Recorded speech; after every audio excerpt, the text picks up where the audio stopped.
My condition is a very rare condition. They see it as an ability, not a disability. They see me overcoming every obstacle that comes my way.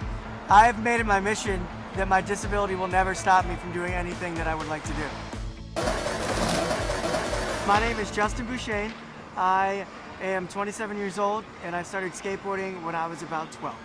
It's a form of meningitis where it cuts the blood flow off to the upper and lower extremities, which in return they have to amputate in order to save my life.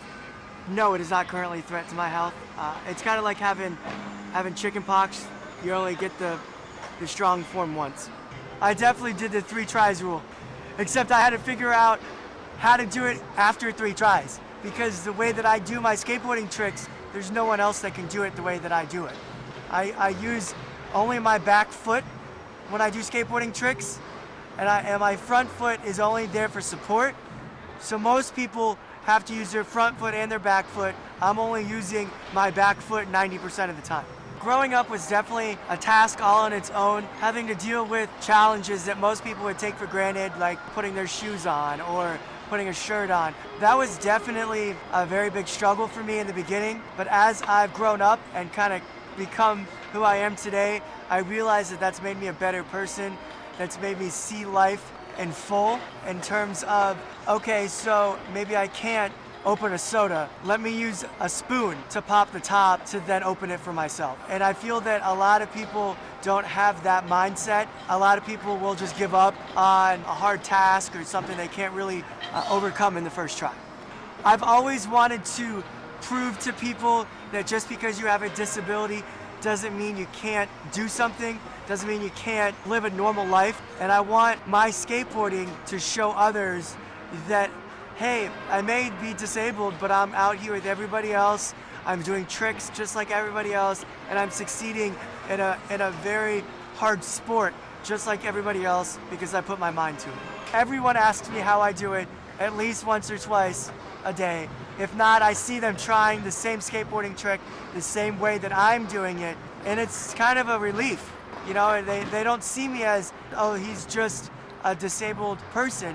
They see me as someone trying to adapt to the sport, and they see it as an opportunity for them to grow as a skateboarder as well.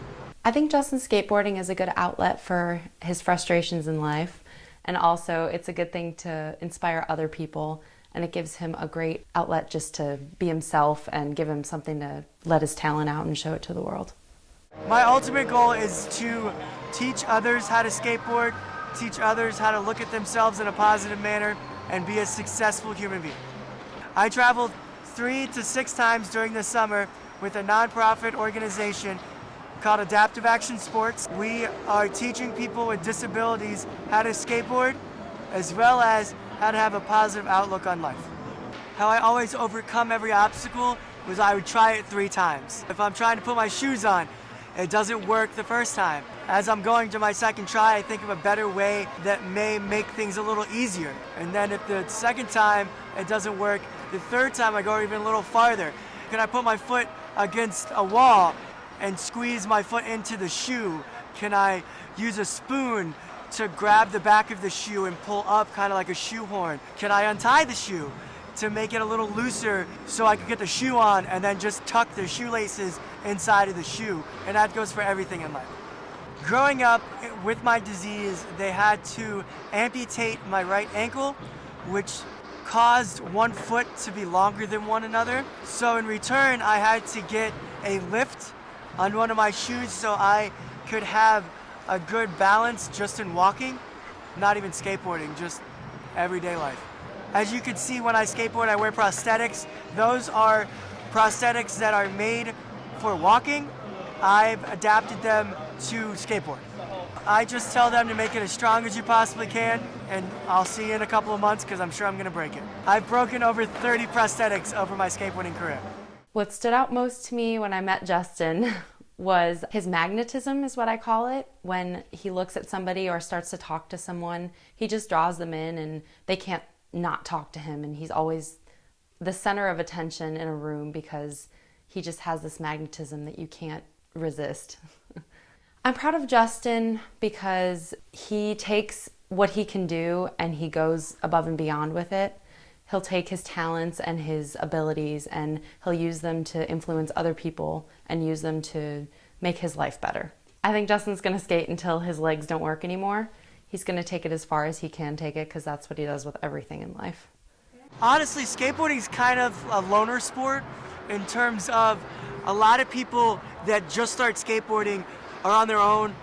They're kind of learning tricks on their own, skateboarding by themselves. So I never really had that, hey, how did you do this opportunity with other skateboarders. I had to search through research on the internet, through books, through how-to videos, things like that, and then adapt it to how I can use it for myself. If there's a comparison between me standing on a skateboard and just standing in an everyday atmosphere, it would be that I feel fearless, I feel limitless, I feel that anything that comes my way, I can take it down. I would never take back my life that has been chosen for me.